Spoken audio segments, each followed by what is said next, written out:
नमस्कार, आप सभी का स्वागत है। आज आप सुन रहे हैं पुष्पा सक्सेना की लिखी कहानी तुम्हें पाकर भाग 3।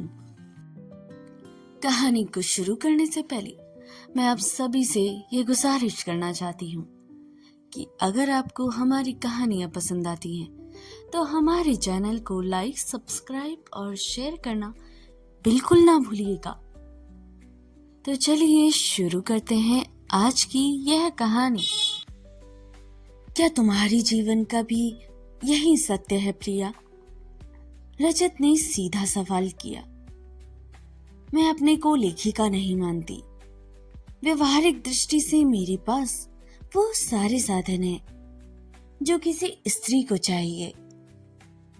पर प्रिया फिर रुक गई।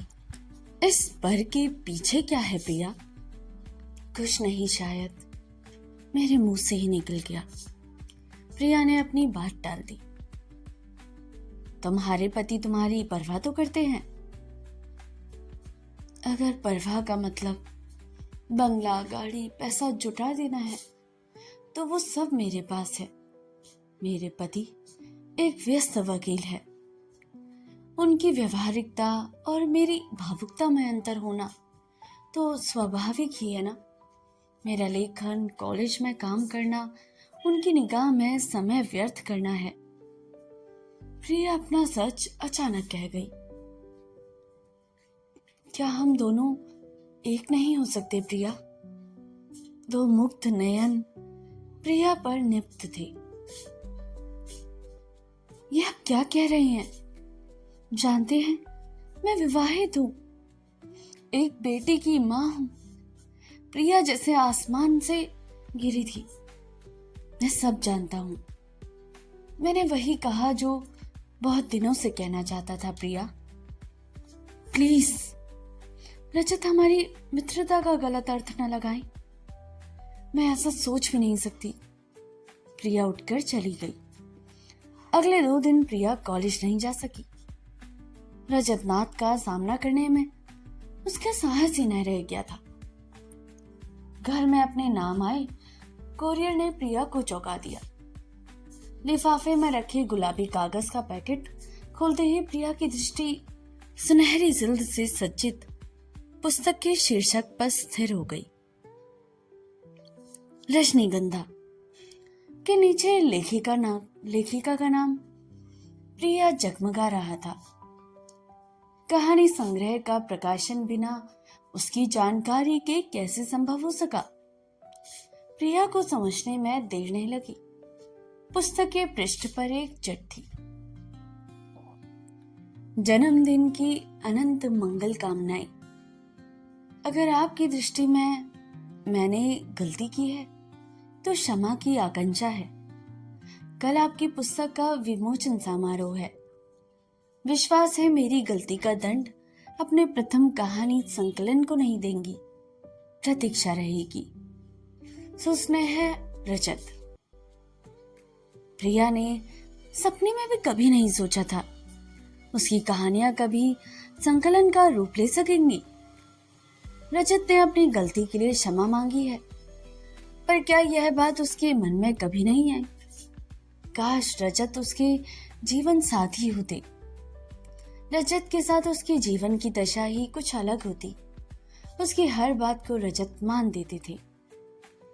उसकी चिंता और समस्याओं का हल मिनटों में निकाल देते थे। सच तो यह है, वह भी कुछ है। इसका भान तो रजत ने ही करवाया है, वरना वह तो बस एक उबी हुई गृहिणी भर बनकर रह जाती। पिछले सप्ताह विभागीय डिबेट का विषय 7 फेरे नहीं, मन का मिलन चाहिए रखा गया था। प्रिया को यह देखकर आश्चर्य हुआ। छात्राओं के एक ग्रुप ने 7 फेरों वाले विवाह के मुकाबले में मन के मिलने का ज्यादा महत्व दिया। विवाह ने जोरदार शब्दों में कहा, क्या सच्चाई है 7 फेरों की? शायद ही कोई पति 7 फेरों के समय लिए गए वचन याद रखते हो। बेचारी पत्नी जरूर उन वचनों को निभाने की भरपूर कोशिश करती है। इतना ही नहीं, कभी कभी वो उन वचनों के बंधन में जकड़ी पति के अत्याचार सहने को भी विवश हो जाती है। डिबेट में विवाह का ग्रुप ही विजयी रहा। प्रिया सोचने लगी, समय के साथ लड़कियों की सोच में भी बदलाव आ गया है। स्वयं प्रिया भी इस विचार से सहमत है, पर क्या वह विवाह की तरह यह बात खुलकर कह सकती है? अगर उसे रजत जैसा पति मिला होता तो उसका जीवन सार्थक होता। अचानक प्रिया जैसे जाग गई। छी, कैसी बात वह सोच बैठी। पुस्तक को प्यार से सहलाती प्रिया ने सोच लिया, वह विमोचन समारोह में अवश्य जाएगी।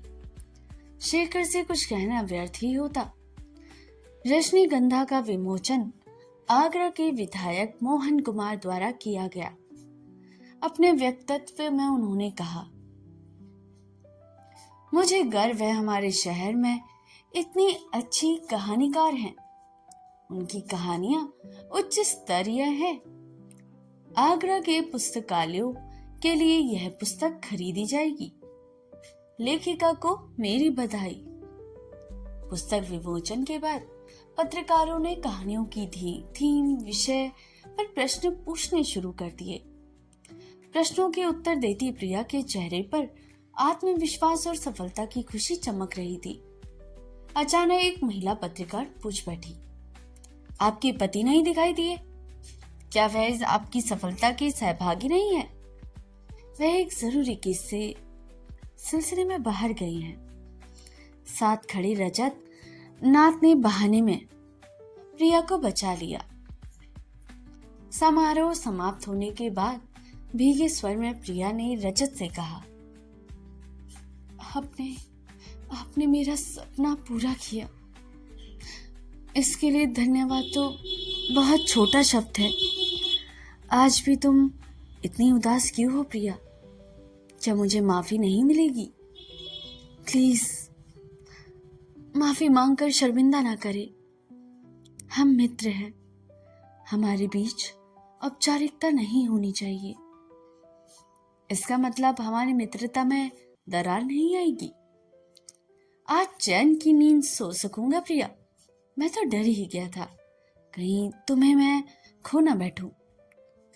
हिम्मत करके रजत ने प्रिया अपना संग्रह शेखर को दिखाया, पर उसे देखते ही शेखर का पारा चढ़ गया। इसमें छिपा कर पैसे बर्बाद किए जा रहे हैं। कितने हजार प्रकाशक को दिए? मैंने पैसे नहीं दिए। शांति से प्रिया ने सच्चाई बता दी। तुम क्या समझती हो मैं मूर्ख हूं जो तुम्हारी बात मान लूंगा? तुम जैसी अनाम लेखिका की किताब बिना पैसे दिए कोई छाप कैसे सकता है? यह असंभव है। यह किताब डॉक्टर नाथ ने छपवाई है। डॉक्टर नाथ तुम्हारे क्या लगते हैं जो बिना किसी फायदे के तुम्हारी किताब को छपवा दी? शेखर चीख पड़ा, वह मेरे विभागाध्यक्ष है, मेरी कहानियां को पसंद करते हैं। तुम्हारी कहानियां या तुम्हें पसंद करते हैं? ऐसा तो पहली बार सुना कि कोई विभाग अध्यक्ष किसी लेक्चरर की किताब छपवाए। सच कहो, तुम दोनों के बीच क्या चल रहा है? शेखर का क्रोध चरम सीमा पर था। अनुत्तरित प्रिया शेखर के सामने से हट गई। पिछले कुछ दिनों से शेखर का बर्ताव बेहद रुखा होता जा रहा था। बात बेताब प्रिया की आलोचना करना उसका स्वभाव हो गया। साथ की महिला वकील व तनीजा के साथ देर रात तक काम करने के बहाने रुके रहना रोज का नियम बन गया था। एक दो बार प्रिया ने भी कुछ कहना चाहा तो उसने उसकी औकात बता दी गई। उसके बाद प्रिया कभी कुछ जानने समझने की कोशिश नहीं की। रात की करवटें बदलते प्रिया की आंखों के सामने से रजत का चेहरा नहीं हट रहा था। अपने को धिक्कारती प्रिया सोच ही रही थी, 30 बरस की उम्र में पर पुरुष के विषय में सोचते रहना कितना अशोभनीय है। वह कैसे भूल सकती है वह शादीशुदा ही नहीं, एक बेटे की माँ है। अपने मन पर उसे काबू पाना ही होगा। दृढ़ निश्चय के बावजूद उसका मन बेकाबू ही रहा। दूसरी सुबह अखबार पढ़ते शेखर की दृष्टि कल शाम के पुस्तक विमोचन समारोह पर छपी फोटो पर ठहर गई। फोटो में प्रिया के साथ विधायक मोहन कुमार खड़े थे। शेखर के माथे पर बल पड़ गए। जोर की पुकार पर घबराई प्रिया सामने आकर खड़ी हुई। फोटो में किसके साथ सटकर खड़ी हो? तीखी आवाज में शेखर ने सवाल किया। इन्हें क्या आप नहीं जानते? हमारे शहर के विधायक मोहन कुमार है। मेरी पुस्तक का विमोचन उन्हीं ने किया है। कुछ गर्व से प्रिया ने कहा। काहे का विधायक?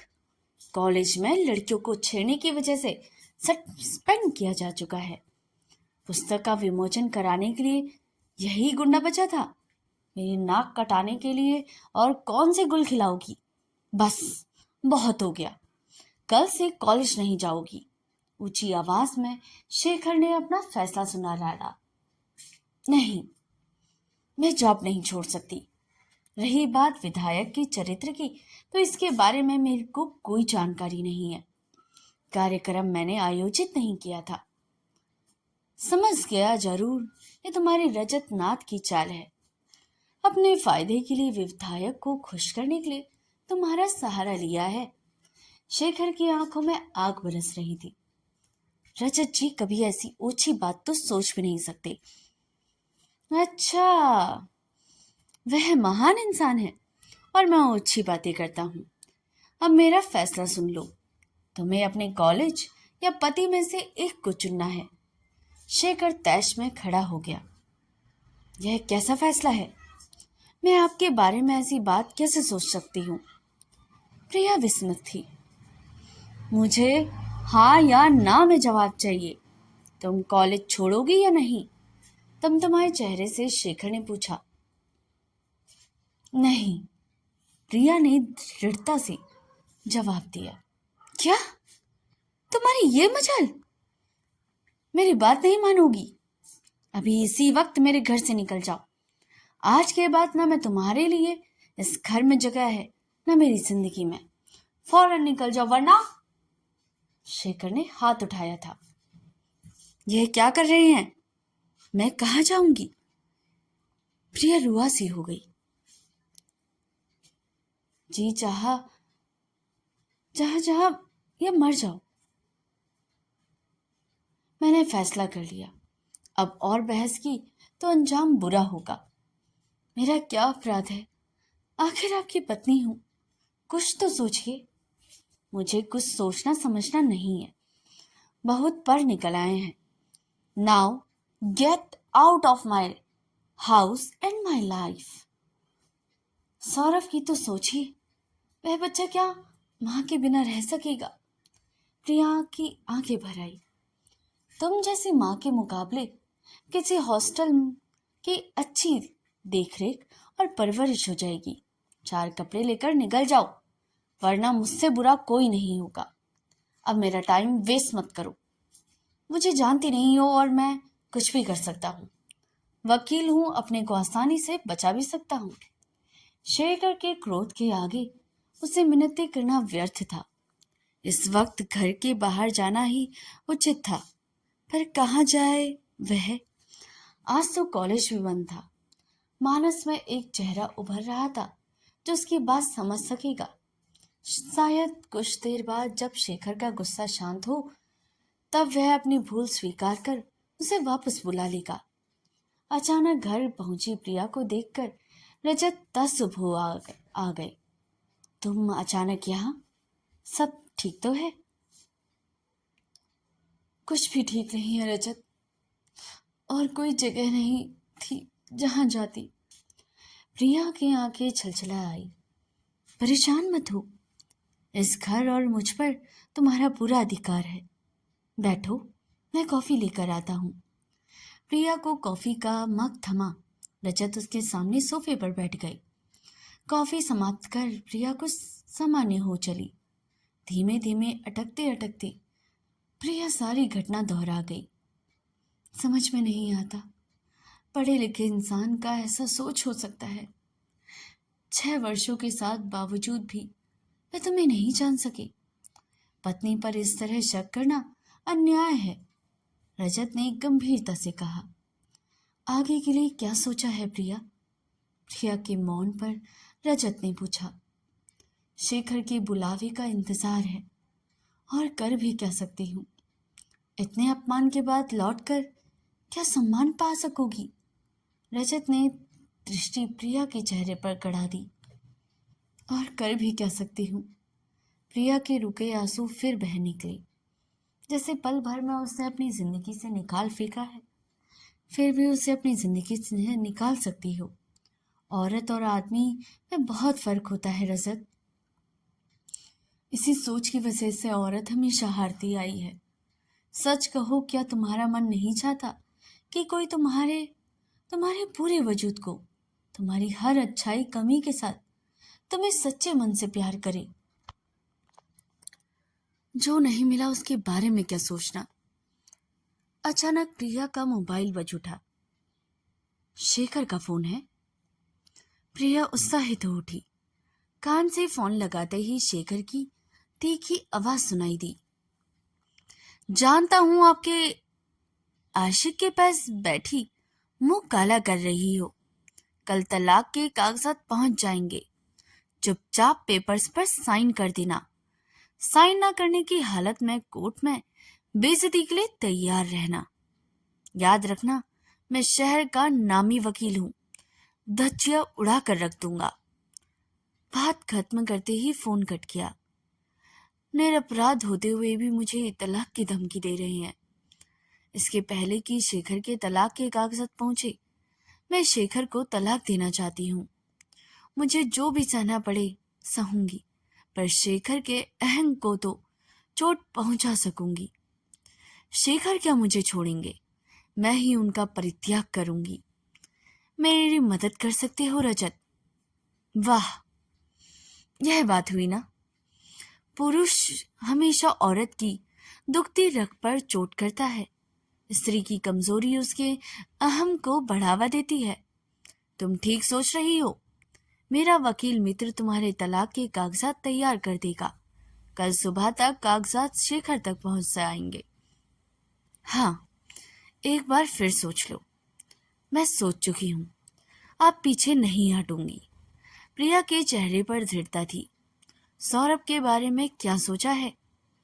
मुझे पूरा विश्वास है, समझदार होने पर वह जान पाएगा मैं निरपराध थी। वह मेरे पास जरूर आएगा। प्रिया के भेजे डाइवोर्स के पेपर देखकर शेखर बौखला गया। फोन पर अब शब्दों की बौछार कर तलाक के पेपर्स पर साइन कर दिया। सौरभ से उसे स्कूल मिलने गई। प्रिया को बताया गया उसके बेटे से ना देने की सख्त हिदायत दी गई थी। प्रिंसिपल सहृदय महिला थी। जोखिम उठाकर सौरभ को बुला लिया गया। बेटे को गले लगाकर प्रिया रो पड़ी। नन्हे सौरभ ने उसके आंसू पोंछकर कहा, रो मत मम्मी, पापा गंदे हैं, वो तुम पर चिल्लाते हैं। तुम अच्छी मम्मी हो, हम तुम्हारे साथ रहेंगे।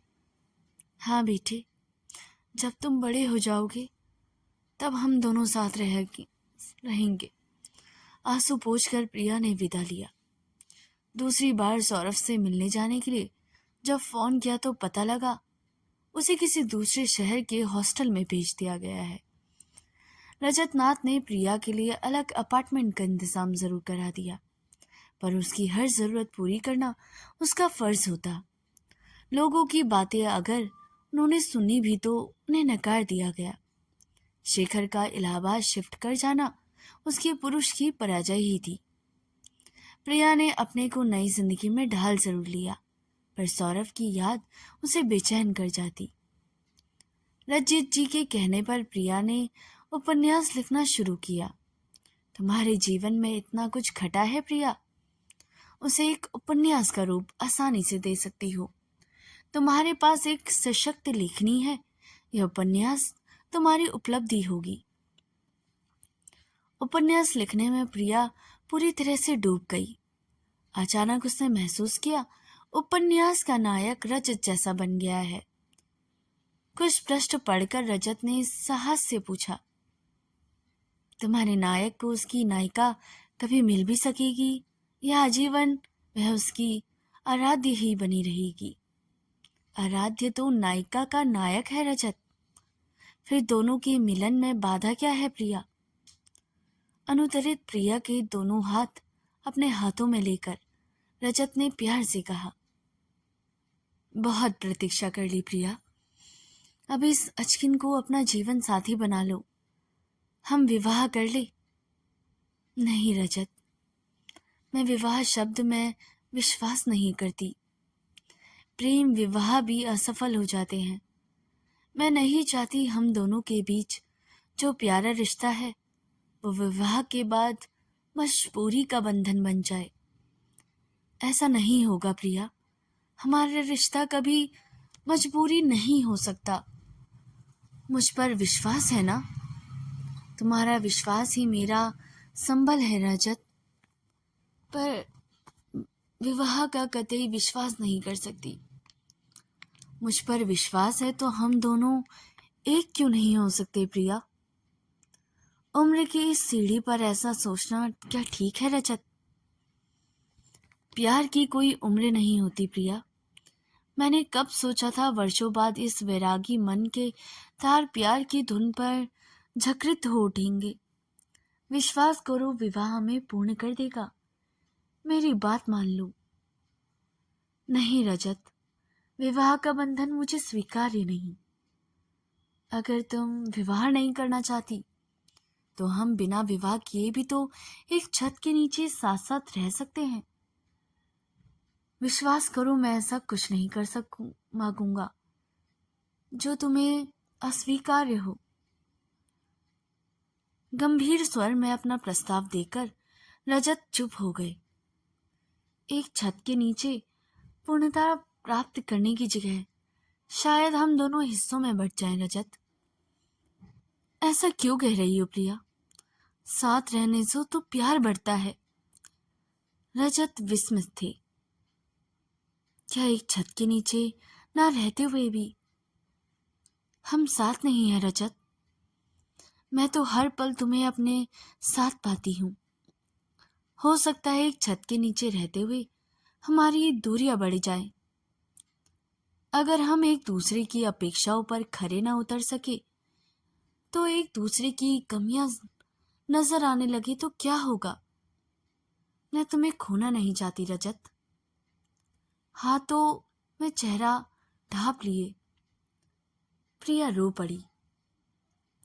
बड़े प्यार से प्रिया के आंसू पोंछकर रजत ने कहा, तुम्हारी हर शब्द हर बात सिर आंखों पर प्रिया। तुमने सच कहा, हमारा रिश्ता अटूट है। इसे कोई नाम देने की जरूरत नहीं है। इसी बात पर एक कप कॉफी हो जाए। बड़े स्वाभाविक अंदाज में हंसते हुए रजत ने फरमाइश कर डाली। प्रिया का आंसू भर चेहरा चमक उठा। रजत की इस खासियत ने तो प्रिया को हमेशा मुग्ध किया है। गंभीर से गंभीर समस्या का हल वह किस आसानी से कर जाती हैं। आज भी तो वैसा ही हुआ। प्रिया की दुविधा कितनी आसानी से एक कप कॉफी ने तिरोहित कर दी। तो दोस्तों, यह कहानी यहीं पर समाप्त होती है। अगर आपको हमारी कहानी बेहद पसंद आती है तो इसके लाइक, सब्सक्राइब और शेयर करना बिल्कुल ना भूलिएगा। इस कहानी को ज़्यादा से ज़्यादा अपने मित्रों, सहपाठियों, परिवारजनों के साथ ज़रूर शेयर कीजिएगा। मिलते हैं अगली कहानी में। तब तक के लिए नमस्कार, अपना ख्याल रखिएगा।